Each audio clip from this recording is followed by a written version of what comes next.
Hello, everyone, and welcome back to Pokemon Black. We finish up our time in New York in this part, so we do the gym, we do some side stuff, so yeah, that's why this part's about 23 minutes, so not too bad, all things considered, but I think we see another special Pokemon at some point, so we'll get to that when we get to it. But enough about that. EXP Share. Yeah, I was gonna say, like, we were not dropping because I don't know if we'll ever do X and Y, because I think Pokemon X and Y is like the biggest black hole of nothing of a Pokemon game that ever exists. Which is a shame, because I quite like the actual region it takes place in, just not the game. It's like, it's not bad. You know, it's Gen 6 and Gen 3 are very similar to me, where there's like, it's not bad, and there are definitely specific parts that are like, oh yeah, I liked that part. But like, asking me to play either of those games again is like asking to go into purgatory. It's like, oh god, there's just... Last time I played X and Y was 2013. when the game came out. Yes. Okay, I wasn't sure if that was actually the launch year, because I was kind of blanking on that. But yeah, I X and Y was a game I played and completed once and never looked I back. remember to make it harder for myself, I did a Nuzlocke of that generation, just because it was like, oh, this is way too Just to easy. feel something, anything. Yeah, pretty much. And I remember I got a shiny during that run.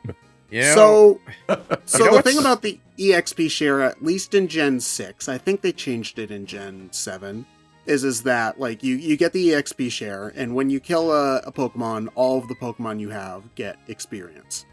So the frustrating thing about it is that I felt like with it on, the game was too easy, and with it off, the game was too tedious, and there was no middle ground. And granted, not Pokemon's an easy a game by design, and it doesn't need to be difficult, but it kind of like... So the idea with Pokemon is if you're the person who only uses your starter for everything, the difficult part comes from, okay, you've got this level 50 Charizard that you've been plowing through, but as soon as you get to an area with rock-type Pokemon, you're kind of screwed, right? And you don't have anything else. So like that's the trade-off for that. When if you're doing it with the way the EXP share was in Gen 6, then, oh, well, the water-type Pokemon that you had just sitting in the back for Surf the whole time, now that's level 45, so it doesn't matter, was one of the big problems. Oh, you get Meloetta here? Okay. You get it through the event, and then you get its special move here. Oh, okay. So yeah, this is not Hatsune Miku in Pokemon Universe. Did Hatsune Miku exist by this point in 2011? Yeah. Yeah. Hatsune Miku has existed for a long time in the form of a Vocaloid for the purposes of making music. It's just that, you know, the Hatsune Miku video game franchise from which we know her from, that was relatively more recent. Hatsune Miku goes back as early as 2007. So basically, it's existed as long as the internet as we know it. Yes. Also, she's gonna You hear that, form goers of the early 2000s? You didn't exist, and you never will. she's gonna race against Sonic and SpongeBob in an upcoming Sonic racing game. So that's weird. SpongeBob's in Cross World? I mean, is it Yes. is it Wait, any what? weirder than Danica Patrick? Wait, hold on. You're not, like, bullshitting me? I'm not joking. No. Hold on. As well as the Ninja I Turtles wish and I was Avatar. as innocent and naive as you were, Ted. Yeah. Because this is the kind of thing that, like... Oh, God. Oh, God. Oh, man. Oh I God! don't know Oh how man! I feel about this. This is like something... Anyway, experience share? Right. No, Uh, SpongeBob Sonic. My brain is still not comprehending this, because this is the sort of thing that, like, 11-year-old Ted would have pogged out of. Pog wasn't a thing back then, but I would have freaked out. And now I'm just like, is this real? Anyway, my main problem with experience share in the modern games not being something you can turn off is that it doesn't just share experience, it also shares EVs, which is great if you have a full team of 6 that all needs the same EV you just got. But, you know... Wait, is that true? Does every Pokemon share EV clothes Yes. with experience share on? They wanted to cut down on the grind and made it a little too awkward. When I deliberately set out to EV train my Pokemon at the start of Violet and Scarlet, which you actually can do because they sell the training items for it in the first town, I had to deliberately set myself to a party of 1 every time and just train my Pokemon individually anyway. Because I can't turn EXP Share off, you know? I mean, if you're just caring about the standard playthrough, thankfully you don't ever need to EV train. You can just kill whatever, and it doesn't really matter. Yeah. But it's still like, I did not know that, and it's like, it's awkward if you only want to train a handful of Pokemon, like, because if you find like the rare Ralts in the first area of Scarlet and Violet, and you want to stash that away so you can EV train it later, you have to stash it away. You can't leave it in your party. So the bottom line is, if you have any thoughts of playing competitive Pokemon later on in the game, put any Pokemon that you might want to use for that straight in the box until you're ready to train them. show your Pokemon love and care. Put them in the box and neglect them for 30 hours because Get in the box! because you need them to be untrained and ready for when you kill 30 Audinos in a row. Of course, with them it's later on. not like you can't fix improper EV training, because the first town also sells the medicines that reduce your EVs. But, you know, it's expensive, you know? Man, these modern Pokemon trainers are so spoiled. We didn't even know what an EV was in Gen 1. Okay, you know what? Strictly not true. Because if you did notice that there was a difference in stats between like a Bulbasaur that you caught and raised to level 100 versus one you stuffed rare candies into. Yeah, the schoolyard rumor around that time was that rare candies leveled you up to be weaker, which was an incorrect analysis, but people did notice it. But let me see. I think people only noticed it because they used their Game Shark to get 100 rare candies, though. No missing, though. And then tried to beat their friends with it. No, you used the Game Shark to get 6 Mewtwo's. You didn't need You the Game didn't Shark. need to the get Game 99 Shark rare when you candies. can Missing No glitch. Well, you did if you didn't know about the Missing No glitch, which not many people did. I knew about it.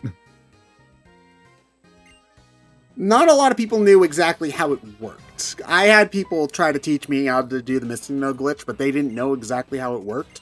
So they just kind of like fumbled around with my Game Boy, and I'm like, you guys are making crap up. This isn't real. It was real. So is getting legit Mew in Pokemon Gen 1. Look, when the same person who told you about Missing No is the person who told you about the Mew under the truck, you know, you start to be a little skeptical after a bit. We're not on speaking terms anymore. I mean, this was the same magazine that also told me I could get Sonic and Tails in Melee, so. Wasn't that a April Fool's joke, though? Yes, it was EGM. It is still very funny how many people actually believe that was true, though. I mean, you're kids. You don't think that you might get the magazine? susceptible to Yeah, anything. you might get the magazine later and all that. So. Look, with Mario and Sonic at the Olympics and Sonic actually in Smash, like 10 or 20 years behind us now, it's easy to forget how much people actually wanted to see Mario and Sonic throw down in a crossover back then. And it never happened for the longest time. And then when Mario and Sonic at the Olympic Games actually happened, they were like, no, this isn't what we meant. I'm still shocked they haven't done a, frankly, better crossover for those characters. According to actually the Mario and Rabbids developers, that's a Miyamoto thing where he doesn't want to just do a platformer with the crossover. He wants to do something different with each crossover. So that's why we have XCOM with the Rabbids. Miyamoto. Oh, God. Miyamoto, just make a fun game. Don't think so hard about it. I mean, think so hard about it, but don't let thinking so hard about it get in the way of making a fun game. I mean, Mario and Sonic platformer is one of those things that sounds super easy, but is probably much harder to do in practice, because it would be hard to make something feel cohesive with two very different styles of play. But yeah, I also, mean, just like- look at Sonic Adventure. but also like I don't care. Like, you know, this is what we've wanted, so just do it? Question mark. You know, like, make it. You've had 20 years. You can make it work.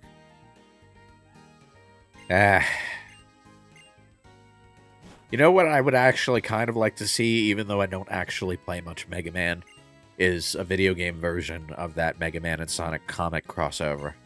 Because that was good shit. Honestly, that probably would function better than a Mario and Sonic crossover as Mario X Mega Man, I think. What is Gestus doing here? Yeah, but then they'll release one episode and then cancel the rest. Oh. Yeah, they never finished it, right? Nope. Not the crossover specifically, but Mega Man Archie. Just Nope. at the fucking lakes underneath it. That was it. It's still under hiatus, technically. Because fuck us, right? No, I think it's a straight up cancel. No, I know it's a straight up cancel, but I think technically it's under hiatus. But. It's technically been under hiatus for 12 years. It's too bad, Yes. because that was a damn good comic series. Yeah. Oh, I meant to talk about this when we saw one of these assholes a couple parts ago. These sages are like a waste of time. They're there to make sure the gym leaders don't handle the problem for you. Yeah, but like none of them have really any personality at all. No. They don't. like try to do that thing where some of them believe that Gestus is really doing the right thing, and some of them are corrupt and are in it for the money, power, question mark, of the whole deal. You know, so they try to play into the game's themes writing wise with these dudes, but you never fight any of them, and none of them are particularly memorable, so they feel a little throwaway. I wouldn't be surprised if they had meant to do more with it and just didn't have time to fully implement. Wait, so Bianca's got a Muna. Yes. Appropriate. I mean, she is kind of an airhead. I mean, the only lore I know about Muna is from the manga, which is not very good. Right. For some reason, all the side material for Gen 5 is really bad, but the games themselves are good. And then for Pokemon, it's like the opposite happens, where the games are just kind of meh, but all the side content's actually really good. You mean Gen 6? Because a lot of people Yes. love the Gen 6 anime. Yeah. Yeah. And the black and white anime, on the other hand, is pretty disliked. I know that there were some extenuating circumstances for that. Like, I believe the Japanese tsunamis happened around that time. So, Ooh, yeah. so there, you know, that's a big thing that had happened that, like, would interrupt that kind of thing. I mean, I haven't watched the Gen 6 anime. I mean, I hear it's really good. I personally don't particularly love the idea that Ash is bonded with this one Pikachu for 700 episodes, but this Froakie that he found is suddenly his new so friendship ended with Pikachu. Froakie is my new best friend. You know, I don't know how I feel about that, especially, like, I feel like that, and I don't like the design of Greninja Ash particularly much, but, you know, I haven't watched it, so I could just be an uncultured swine. I'll accept that. You know, I'll take that L. Yeah, here we have the gym, which is full of honey and clowns. I don't see the correlation. This is the artsy fartsy gym, and it's bug types. Yeah. Eh. I mean, to I be got fair, this nothing. is the generation that made bug types good, so... Dude, bug types in this game are insane. There's a lot of really, really good ones. So, like, they had tried for multiple gens to make bug types good. Like, Gen 2, they added a bunch of bug type moves and Heracross, because they were like, okay, psychics are bad, maybe their counter should be decent. But it turns out, we made this one really cool Pokemon that's supposed to be a psychic killer. Let's give it fighting as its second type. Oh yeah, that'll work great. Sure. I mean, love her. Caesar was good, but that was Yeah, but about Caesar it. was more good because steel types were really good. Yeah. And stalling was such a good tactic. And then Gen 3, it's like, okay, well, what if we gave you even more stuff to do? Like, we'll give you Silverwind and stuff like that. But I think, like, most of the bug types are just still really weak in Gen 3. And then in Gen 4, they're like, okay, well, now we'll give you Bug Buzz and even more bug types, but they're still bad. So Gen 5 is when they realize, oh, right, if we want a type to be good, we have to give the Pokemon good stats. Oh, okay, that makes sense. What is with the clouds? I'm just like, What? okay, I get the honeycomb design of the gym. I get the general, the aesthetic and pushing through honey gates and all of that. What's with the clowns? What do they have to do with any of this shit? Clowns of honey. Are you trying to say that people who specialize in bug type trainers are clowns? Is that what this gym is telling me? Yeah, maybe it is a hidden dig. Listen, I tried to advocate for bug types in Gen 3 for forever, and I was a clown then, so, you know, it seems reasonable.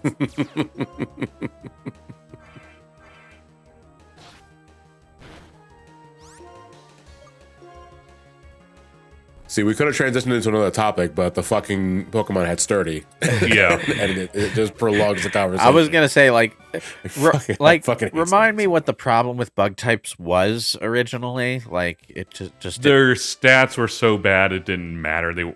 If they were supposed to be the counter for psychic types. Also, they would evolve way too early, which is fine early game, but late game it meant that they would plateau early. So they just couldn't keep up. You just have to remember that Pokemon was not designed to be a competitive game or even a balanced game. So Caterpie and Weedle, those lines exist to teach you that the evolution mechanic is a mechanic that exists within the game. And they're not really meant to be viable past like Gen 4 or 5. And then after that point, there's like Scyther and Pinsir, I think, are some of the only other bug types left. And those are both like decent but fairly rare Pokemon. So it's like, okay, but then in later gens, they try to fix the balance issue while still keeping the same general like flow of, oh, early you catch bug Pokemon to teach you how the evolution line works. So it's just like, okay, so the bug Pokemon you get in Gen 2 are like Ledaba and Spinarak, who are both pretty bad. And like there's maybe same thing in Gen 3 where it's just like, okay, you've got the Wurmple line and a handful like the... God, I can't remember their names. The red one and the purple one. Volbeat and Illumise. Thank you. Like, it's like, those are also pretty bad, so... It also didn't help that the first gym is a lot of the time rock type, which is super effective against bugs, so it's kind of like, why would you use these things? Yeah. So it's just one of those things where it's just like, they realize that, oh, if we want to have a competitive environment where, you know, powerful types like Dark and Psychic have a counter, and Bug is what we chose, you need to make endgame powerful enough Bug-type Pokemon, which just didn't exist, really, before Gen 5. With maybe, like, a few exceptions. I'm struggling to think of one. Or, like, a Bug-type Legendary, I don't think even still exists. I could definitely... Not off the top of my head. I'm sure there is, but not off the top of my head. There's 1,000 Pokemon. We could almost certainly be wrong. But, you know, it's weird, like, up through Gen 5, I think I probably, if you asked 2012 me to, like, say, can you name every Pokemon? I think if you gave me enough time back then, I could have done it. But we have doubled the Pokemon deck size since then, and I've also stopped giving a shit. So. Jesus Christ. Okay, so these clowns are Harlequins. What does that have to do with bugs? So the theme for this gym leader is that he's an artist, so I think like they're performing arts, I think is supposed to be the idea. Okay. Like, I mean, it still doesn't really make an awful lot of sense, but you know, I'm struggling here, to be perfectly honest. But you know, it's something. I gotta say, the shift up to the stained glass platform is pretty jarring. But maybe that was the effect he was going for.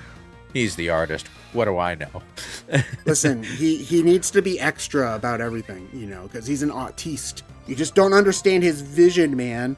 I'm gonna complain about how the landlord is charging me rent, even though, like, that's what he does. I mean, granted...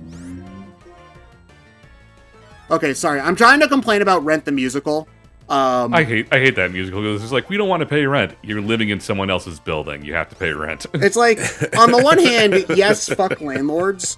On the other hand, like, it's just like they're being like this. The landlord is supposed to be a friend of theirs, and they're basically like yelling at him for not letting them live in his house for free. And I'm like, guys, you know, it's been forever. You know, why don't you go find another struggling, recovering drug addict and then make him feel bad for not doing drugs with you? All right, I hate Rent so much.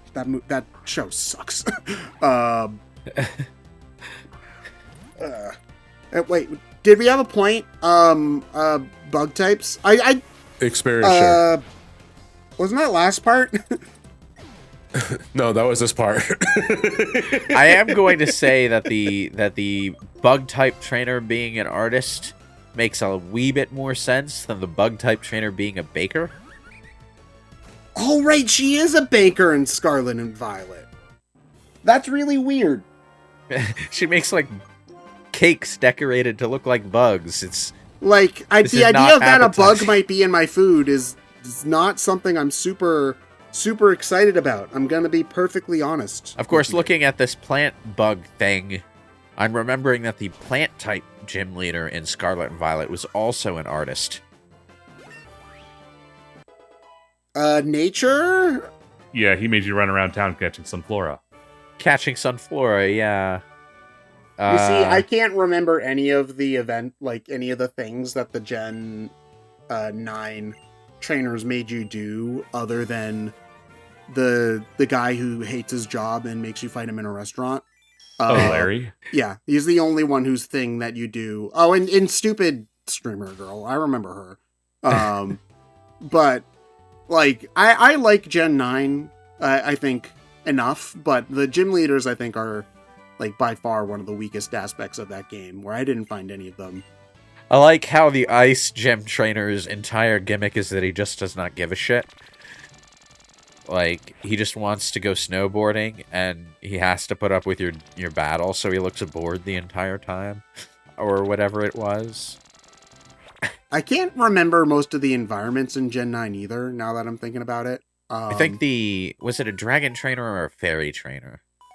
The dragon trainer, I thought that town was cool because they had like these ruins, and the symbols on the ruins were the sprites for Gen 1 Pokemon in your menu. I thought that was clever. In Gen 9. Yeah, we conquered the gym, so we'll see you all in the next part of Pokemon Black. Later.